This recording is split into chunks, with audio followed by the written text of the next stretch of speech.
No próximo capítulo da novela Três Graças, Ferretti mostra que perdeu de vez a paciência e determina que Macedo descubra, sem erros, quem é a mulher envolvida com Leonardo. Ele exige descrição absoluta e deixa claro que não tolerará escândalos que respinguem no sobrenome da família. Macedo, experiente, entra em ação imediatamente, decidido a entregar um dossiê completo sobre Viviane. Sem saber que já está sendo investigado, Leonardo passa a ser observado também por Bagdá. Escondido, o bandido flagra a intimidade entre ele e Viviane e percebe que aquela relação pode virar moeda de troca. Satisfeito, Bagdá entende que tem nas mãos uma informação poderosa e perigosa. Antes de continuar, clique no botão de gostei, se inscreva no canal e comente de qual cidade você assiste a novela. Enquanto isso, Gerluce enfrenta um turbilhão silencioso ao descobrir que Raul é o pai do bebê que Joelle espera. A notícia a paralisa. Entre a felicidade pela chegada do neto e o medo da reação de Arminda, ela observa o casal à distância, certa de que aquela verdade vai provocar um terremoto emocional na família. Do outro lado, Ferretti avisa Arminda que não aceitará Lorena ao lado de Juquinha. Ele impõe um ultimato e fala em medidas drásticas.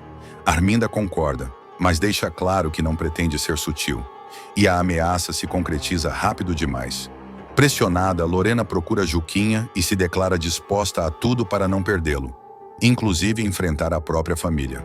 Ferretti expulsa Lorena de casa sem qualquer compaixão. Desolada, ela sai apenas com o essencial, decidida a não se curvar. Em paralelo, Herculano confidencia a Samira sua preocupação com Lena, que ainda acredita estar grávida. Ele teme o choque da verdade e pede cautela. Já Paulinho comenta com Juquinha sobre o estado emocional do delegado Jairo, arrasado após ser abandonado pela mulher, reforçando o clima de crise geral. Para fechar o caos, Edilberto vê Leonardo com Viviane e percebe que esse romance ainda vai causar estragos profundos. Ferretti sofre tentativa de assassinato. Na chacrinha, a queda de Ferretti começará a ser desenhada com sangue, medo e traições cruzadas. Cercado por inimigos que ele mesmo colecionou ao longo da vida, o falso benfeitor será alvo de um atentado que colocará a comunidade da chacrinha em estado de choque. O evento, planejado para ser mais uma encenação de poder e falsa generosidade, acabará se transformando em palco de tensão, ódio acumulado e acertos de contas que estavam apenas esperando o momento certo para explodir. A essa altura da trama, o público já estará ciente de que Misael atravessou a linha definitiva. Consumido pela obsessão e pelo desejo de vingança, ele não pensa mais em justiça, apenas em eliminar Ferretti do mapa. A verdade virá à tona quando Consuelo, tomada pelo medo de uma tragédia anunciada, decidir reunir o grupo de justiceiros no ferro velho de Joaquim. O clima será pesado, com olhares desconfiados e um silêncio que antecede a tempestade. Sem rodeios, Consuelo soltará a bomba. O Misael quer matar o Ferretti e já comprou até uma arma para isso. A revelação cairá como uma granada no meio do grupo. Misael reagirá com agressividade, sentindo-se encurralado. "Você me seguiu do Rio até aqui só para me dedurar, foi isso?"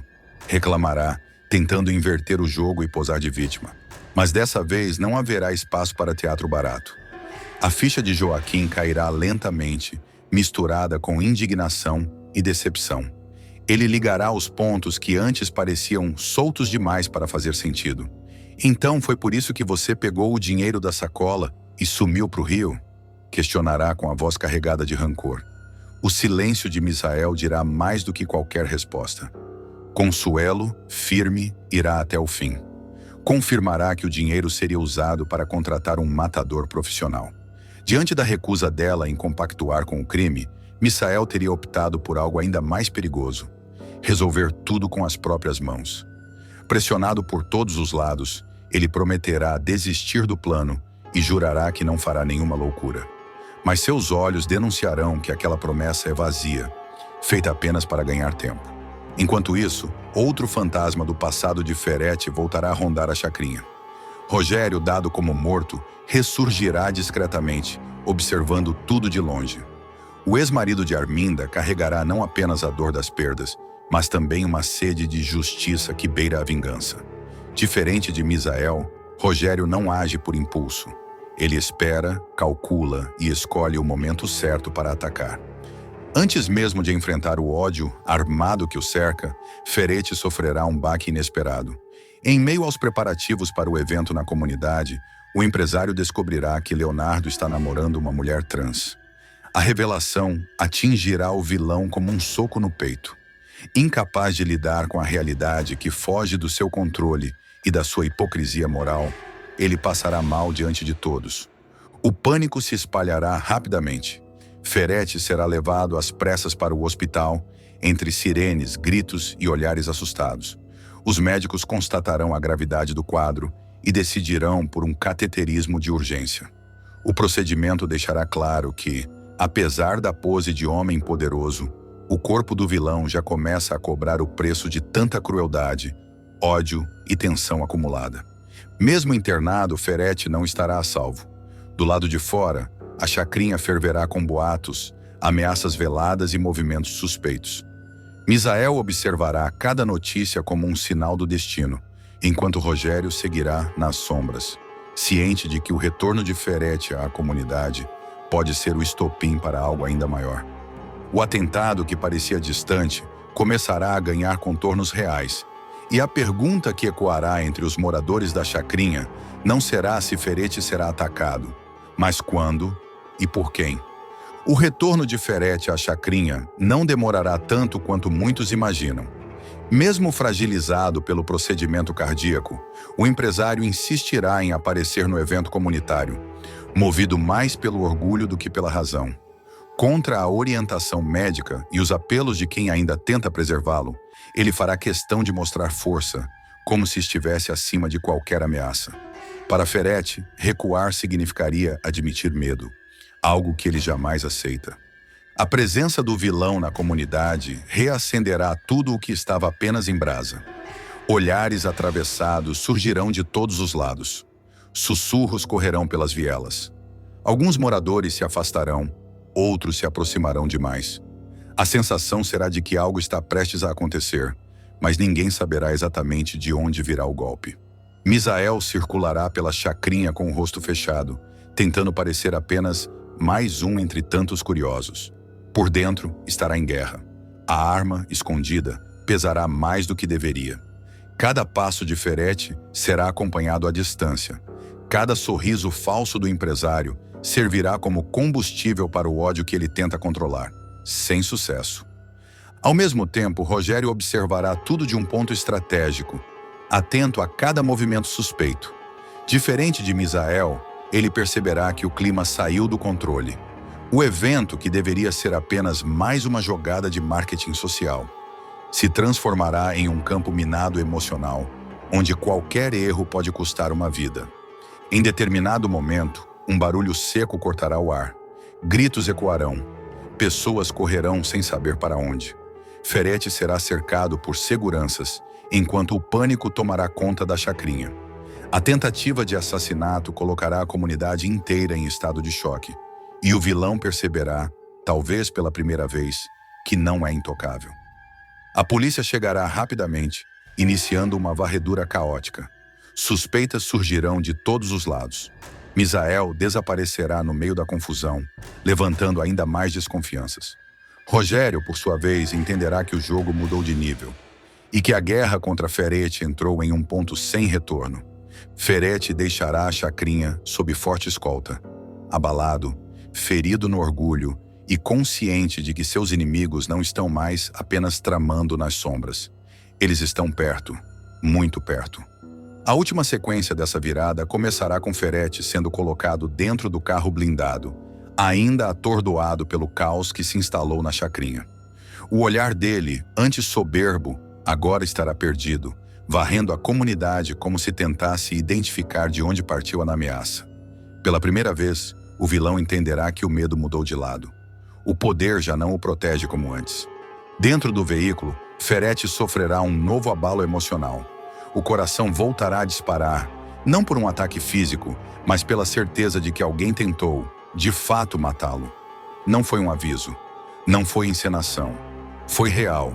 E isso o deixará em silêncio absoluto. Algo raro para alguém acostumado a controlar tudo e todos. Do lado de fora, a polícia pressionará moradores, seguranças e organizadores do evento.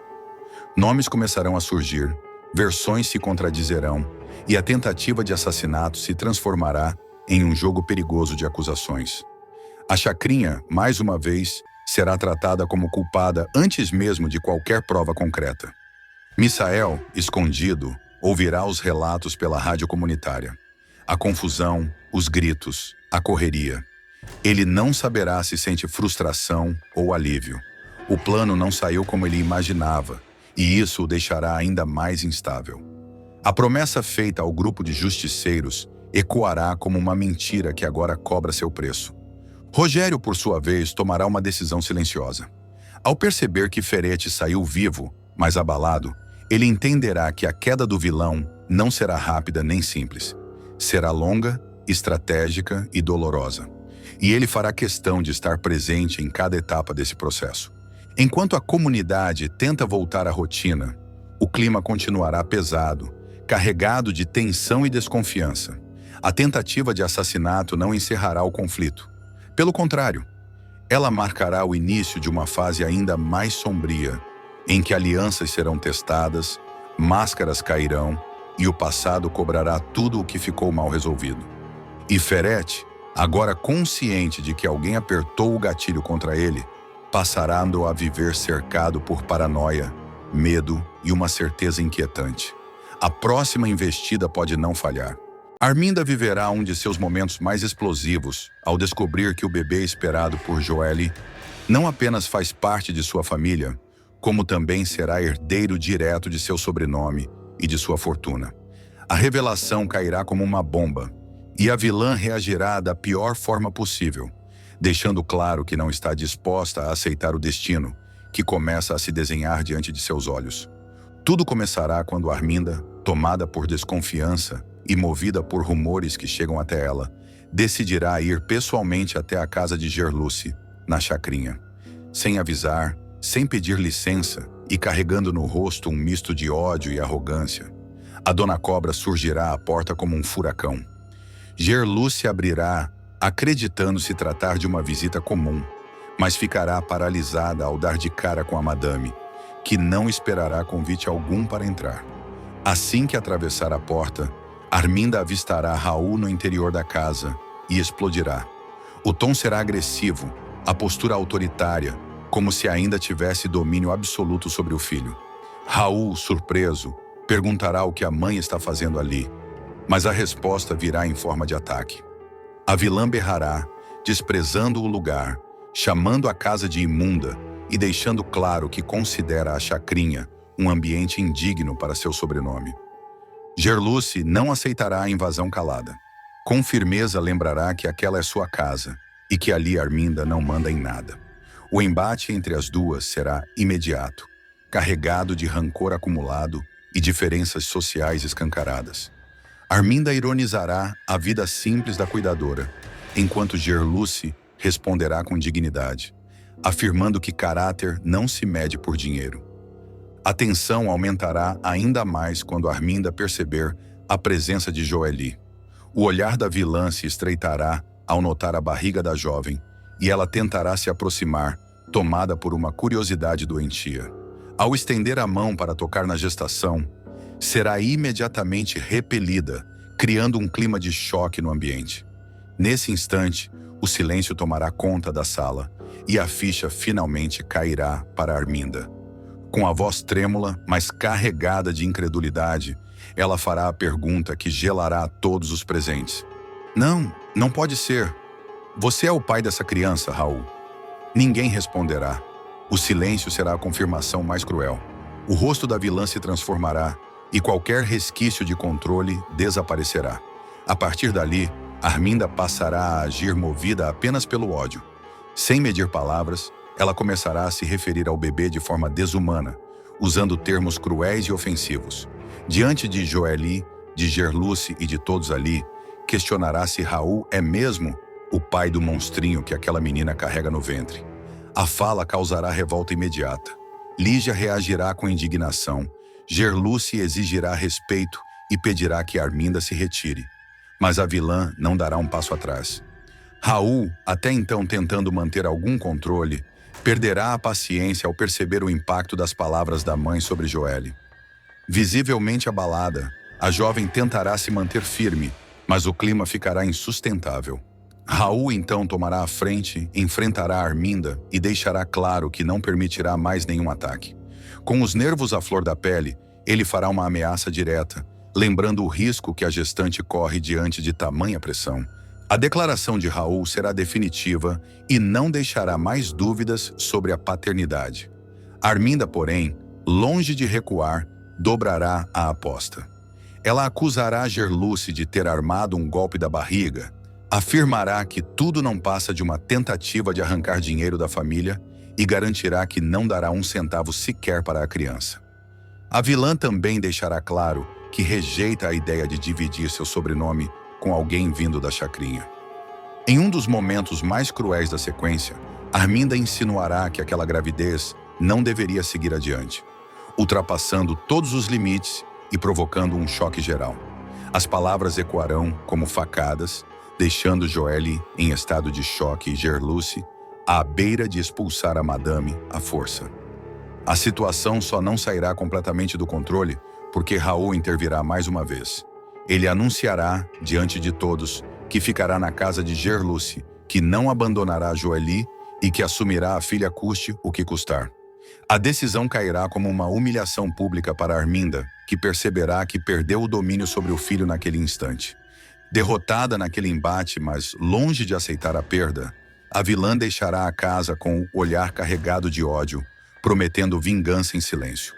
Ao sair, deixará claro que aquela foi apenas a primeira batalha e que a guerra contra a família da Chacrinha está apenas começando, anunciando uma sequência de conflitos ainda mais intensos nos próximos capítulos. As consequências do confronto vão se espalhar como rastilho de pólvora. A saída de Arminda da casa de Gerluce não marcará um fim, mas o início de uma escalada de ódio ainda mais perigosa. Do lado de fora, a vilã entrará no carro sem olhar para trás, mas por dentro estará tomada por um sentimento que mistura humilhação, fúria e desejo de retaliação. Para ela, perder Raul daquela forma será inadmissível. Assim que chegar em casa, Arminda começará a articular seus próximos passos. Sozinha, ela andará de um lado para o outro, repetindo em voz alta que não permitirá que seu sobrenome seja manchado. A revelação da gravidez se transformará rapidamente em obsessão, e a vilã passará a investigar cada detalhe da vida de Joelle, decidida a encontrar algo que possa usar contra a jovem. Enquanto isso, na casa de Gerluce, o clima será de tensão e cuidado. Joelle ficará abalada emocionalmente, sentindo o peso das palavras cruéis que ouviu. Gerluce tentará acalmá-la, reforçando que ela não está sozinha e que aquela criança é motivo de orgulho, não de vergonha. Raul, por sua vez, se mostrará dividido entre a culpa e a determinação. Ele perceberá que o confronto com a mãe ultrapassou um ponto sem retorno. Nos dias seguintes, Raul deixará claro que não voltará atrás em sua decisão. Ele começará a reorganizar sua vida longe da influência de Arminda, disposto a assumir o papel de pai de forma plena. Essa postura surpreenderá quem sempre o viu como alguém instável e perdido, indicando uma mudança profunda em sua trajetória. Arminda, sentindo-se desafiada, passará a agir nos bastidores. Ela fará ligações, pressionará aliados e deixará subentendido que pretende usar seu poder financeiro e social para impedir que a gravidez avance em paz. Cada movimento será calculado, frio e estratégico, deixando claro que ela não aceitará perder o controle sem lutar. A tensão crescerá a cada novo encontro e a gravidez de Joelle passará a representar não apenas um novo começo, mas também o estopim de um conflito familiar, capaz de abalar estruturas, alianças e segredos guardados há anos. Nos próximos capítulos, a disputa entre Arminda e a família da Chacrinha ganhará contornos ainda mais sombrios, com ameaças veladas, decisões drásticas e consequências imprevisíveis. O impacto da revelação continuará reverberando em todos os núcleos. A notícia de que Arminda será avó e que o herdeiro cresce longe de seu controle começará a circular pela chacrinha e pelos salões da elite, criando versões distorcidas e comentários venenosos. Arminda fará questão de plantar dúvidas, insinuando que Raul foi manipulado e que a gravidez esconde interesses obscuros, tentando virar a opinião pública a seu favor. Raul, pressionado por todos os lados, enfrentará seus próprios medos. Ele passará a frequentar consultas com Joely, mostrará cuidado excessivo e deixará claro que não permitirá novas agressões. Cada gesto será uma tentativa de reparar o passado e proteger o futuro da filha. Ao mesmo tempo, ele entenderá que romper com a mãe significa abrir mão de privilégios e enfrentar consequências reais. Gerluce se tornará a grande fortaleza desse novo lar. Ela assumirá a linha de frente, impondo limites e deixando claro que não aceitará mais invasões, nem físicas, nem emocionais. Sua postura firme chamará a atenção e despertará respeito, inclusive de pessoas que antes a subestimavam. Arminda, percebendo que perdeu espaço no confronto direto, mudará de estratégia. O olhar deixará de ser explosivo para se tornar calculista. Ela começará a agir com silêncio, observando, esperando um momento certo para atacar, deixando no ar a sensação constante de ameaça. A gravidez avançará sob esse clima de tensão, e cada novo passo de Joely será acompanhado de medo e esperança. O que deveria ser apenas um período de expectativa feliz se transformará em um campo minado emocional, onde qualquer descuido pode gerar novas explosões. Assim, essa fase se encerra com linhas claramente traçadas. De um lado, a construção de uma nova família baseada em afeto e resistência. Do outro, uma vilã ferida no orgulho, pronta para agir. O que vem a seguir promete confrontos ainda mais duros, revelações inesperadas e decisões que podem mudar o destino de todos. Zenilda se volta contra Ferete e vira advogada de Zé Maria após prisão armada pelo marido. Uma reviravolta poderosa colocará Zenilda em rota de colisão direta com Ferete, sem que ela perceba num primeiro momento que está enfrentando o próprio marido. A Dondoca, conhecida até então por uma vida confortável e distante dos conflitos da chacrinha, dará um passo que mudará completamente sua trajetória ao decidir atuar como advogada de Zé Maria, o médico injustamente acusado e preso após uma armação cruel. A transformação de Zenilda começa de forma silenciosa, quase imperceptível. Incomodada com os rumores que circulam pela comunidade, ela passa a observar com mais atenção as ações da fundação ligada à Ferete e, principalmente, a distribuição dos medicamentos na farmácia popular da chacrinha. Zé Maria, filho de Xênica, já vinha alertando moradores e pacientes de que os remédios entregues ali não estavam surtindo efeito algum. Casos de agravamento de doenças, recaídas inexplicáveis e até internações começam a se acumular, levantando suspeitas cada vez mais sérias. A descoberta coloca Zé Maria diretamente na mira de Ferete. Para o vilão, o médico deixa de ser apenas um profissional ético e passa a representar uma ameaça real a um esquema que precisa permanecer escondido a qualquer custo. A situação se agrava quando Edilberto, sempre atento e disposto a agradar o patrão, flagra Zé Maria conversando longamente com Paulinho. O encontro, aparentemente inocente, desperta a desconfiança imediata do capanga, que imagina uma possível aliança entre os dois. Sem perder tempo, Edilberto corre para contar tudo a Ferete. O vilão, ao ouvir o relato, percebe que não pode mais adiar sua reação. Para ele, Zé Maria já sabe demais, e a aproximação com Paulinho é o sinal definitivo de que o médico pode estar disposto a levar suas denúncias adiante. A ordem é clara: neutralizar o problema antes que ele cresça. A prisão de Zé Maria será cuidadosamente arquitetada. Ferete orienta seus homens a criarem um cenário perfeito para incriminar o médico. Receitas falsificadas são plantadas, documentos são forjados e uma denúncia anônima é feita às autoridades, apontando Zé Maria como responsável por um esquema ilegal de venda de receitas médicas. A polícia age rapidamente, sem dar ao médico a chance de se defender. A cena da prisão será uma das mais impactantes da trama. Surpreendido em pleno exercício de sua profissão, Zé Maria é levado algemado, diante do olhar chocado de pacientes e moradores da chacrinha. A humilhação pública é exatamente o que Ferete desejava, certo de que, com a reputação do médico destruída, suas denúncias perderiam credibilidade. Ao saber da prisão do filho, Xênica entra em completo desespero. Convicta de que tudo não passa de uma armação, ela passa a acusar abertamente Ferete, afirmando que o vilão sempre teve interesse em calar Zé Maria. A mulher percorre a comunidade em busca de ajuda, batendo de porta em porta, até que a notícia chega aos ouvidos de Zenilda. Sem pensar duas vezes, Zenilda decide ir até a delegacia da chacrinha. Movida por um senso de justiça que nem ela mesma sabia possuir, a advogada se apresenta como defensora de Zé Maria.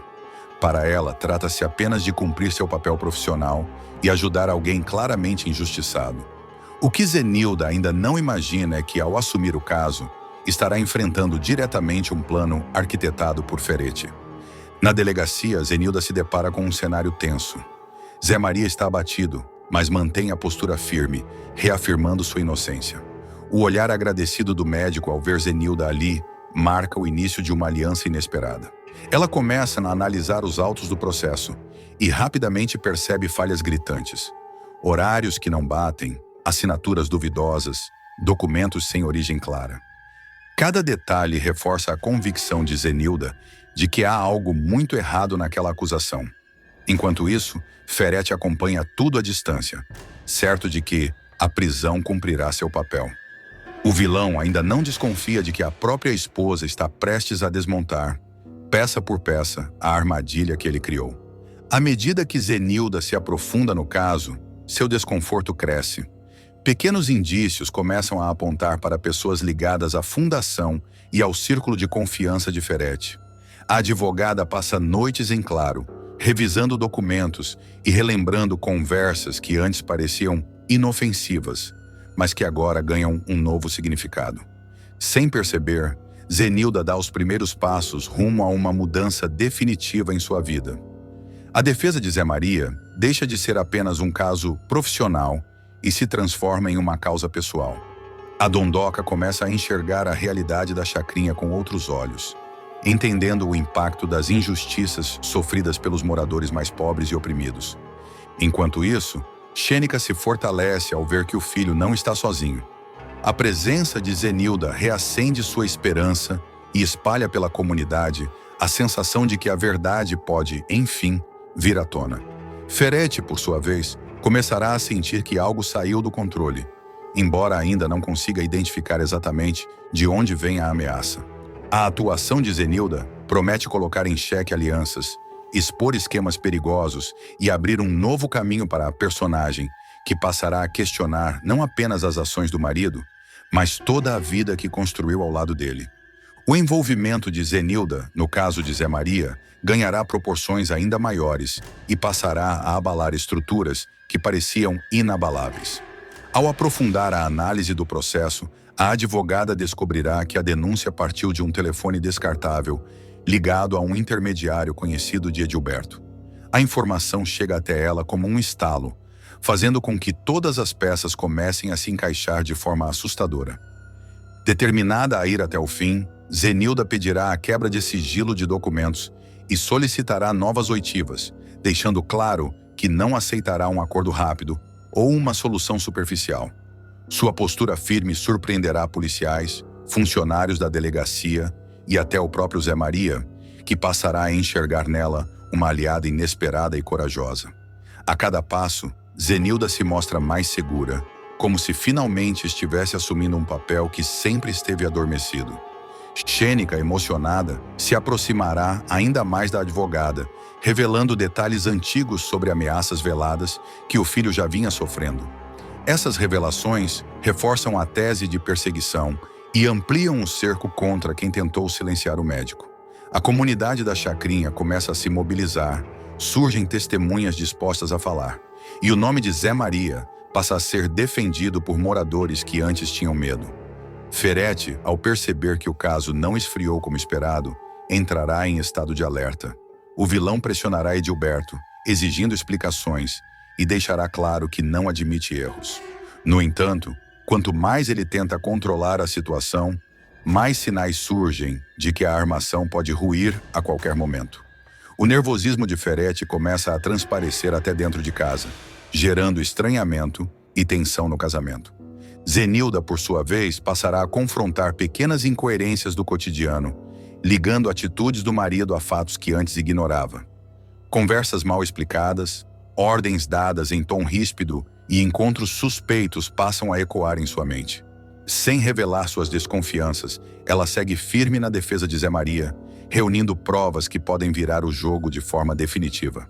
A cada novo avanço no processo, a sensação é de que algo muito maior está prestes a ser revelado. Zé Maria começa a vislumbrar a chance real de provar sua inocência, enquanto Ferretti se vê cercado por ameaças invisíveis. Zenilda, agora completamente transformada, segue adiante sem imaginar que está prestes a cruzar um ponto sem retorno. Um caminho que mudará para sempre sua relação com o marido, com a justiça e com a própria consciência. Um crime brutal vai expor, sem maquiagem alguma, até onde Arminda é capaz de ir para proteger seus segredos.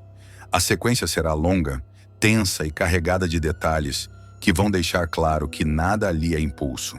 Tudo é cálculo, frieza e desprezo absoluto pela vida humana. Célio, acreditando ter finalmente a vilã nas mãos, começará a pressioná-la de forma cada vez mais descarada.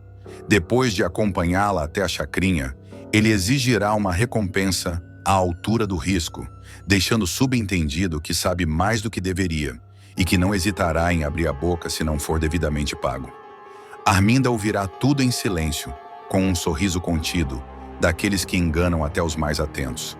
Por fora, ela parecerá ceder. Por dentro, já estará sentenciando o destino do homem.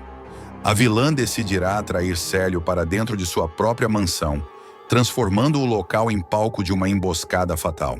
Em tom insinuante, ela sugerirá que a recompensa será pessoal, íntima, algo que ele jamais esquecerá. Convencido de que saiu por cima, Célio aceitará o convite, inflando o próprio ego e se sentindo poderoso demais para perceber o perigo iminente. Já dentro da mansão, o clima será de falsa sedução.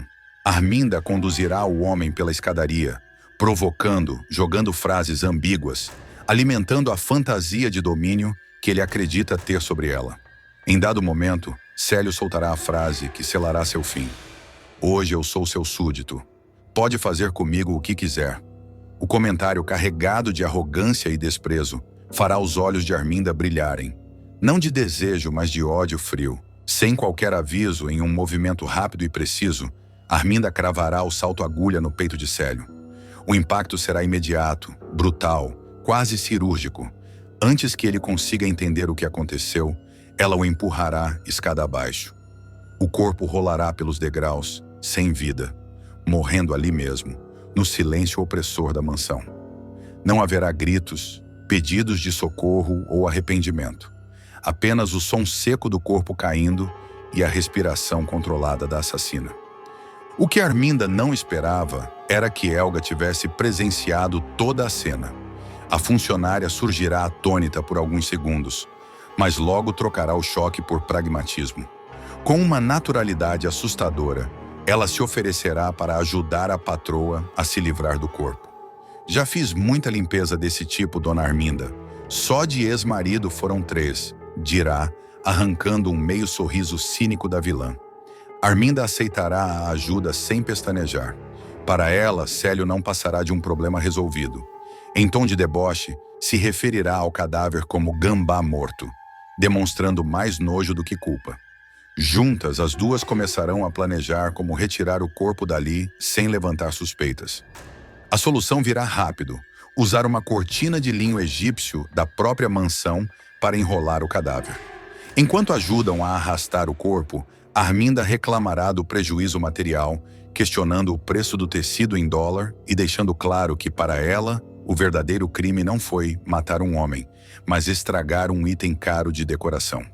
Helga, acostumada àquela lógica distorcida, apenas concordará e seguirá com o plano.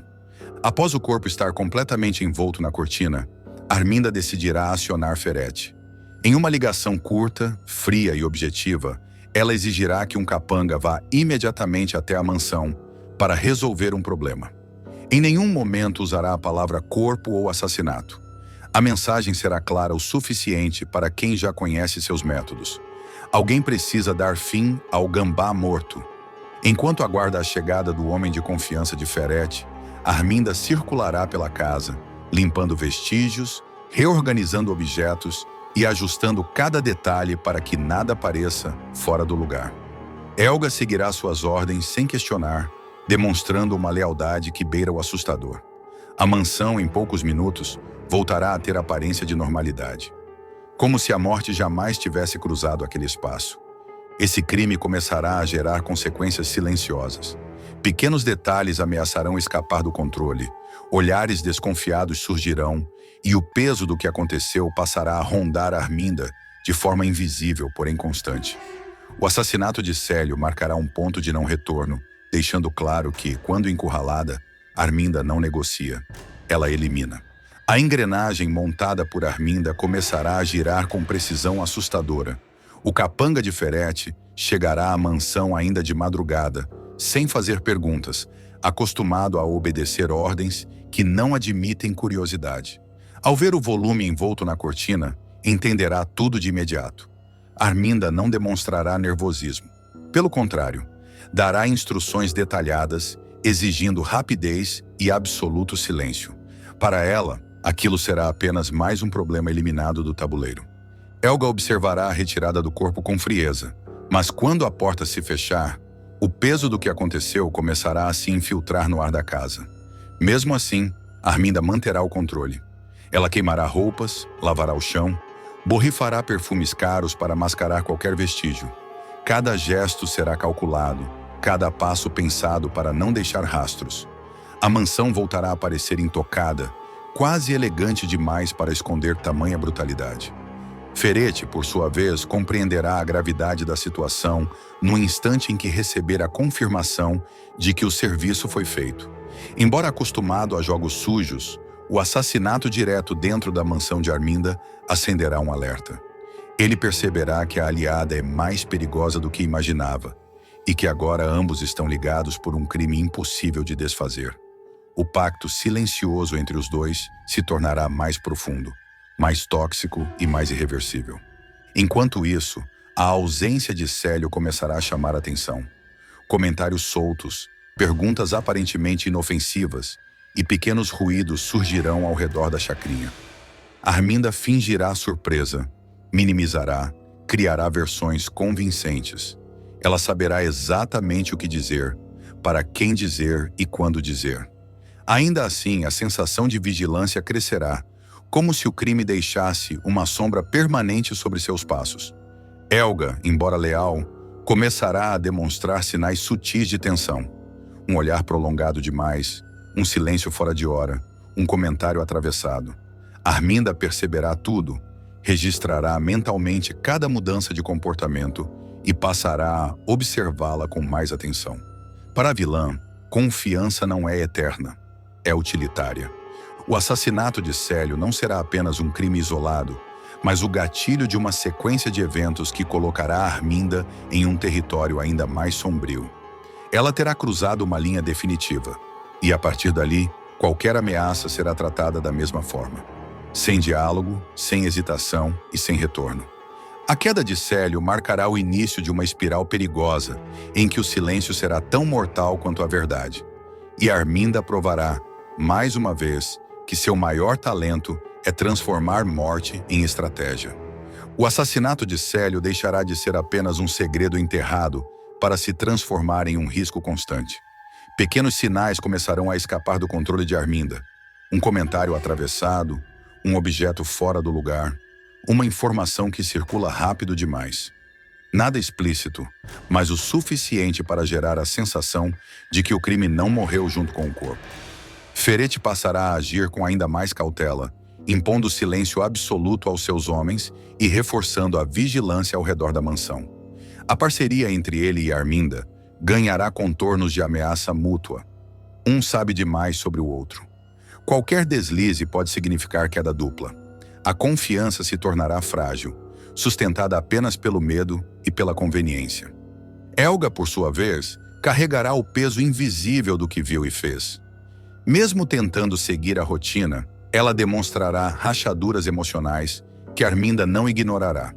A vilã perceberá que testemunhas são riscos ambulantes e passará a medir cada palavra da funcionária, cada reação, cada silêncio prolongado. A tensão entre patroa e empregada se tornará palpável, prestes a explodir. Do outro lado, o sumiço definitivo de Célio continuará ecoando. Pessoas que antes o desprezavam começarão a lembrar demais dele. Perguntas sem respostas circularão, criando um clima de desconfiança que avançará como um veneno lento. Arminda seguirá firme, sustentando versões, encenando normalidade, mas sabendo, no fundo, que crimes não desaparecem, apenas aguardam o momento certo para cobrar seu preço. Essa morte marcará uma virada irreversível na história. Arminda não será mais apenas manipuladora, chantagista ou estrategista. Ela terá assumido o papel de algo muito mais perigoso, alguém que mata para sobreviver. E a partir daí, cada passo da vilã será acompanhado pela certeza de que o passado não perdoa e que todo silêncio, mais cedo ou mais tarde, exige resposta. O jogo ficará mais fechado, mais sujo e mais imprevisível.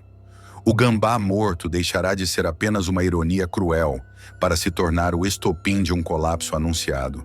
E ninguém sairá ileso quando a verdade começar, finalmente, a emergir.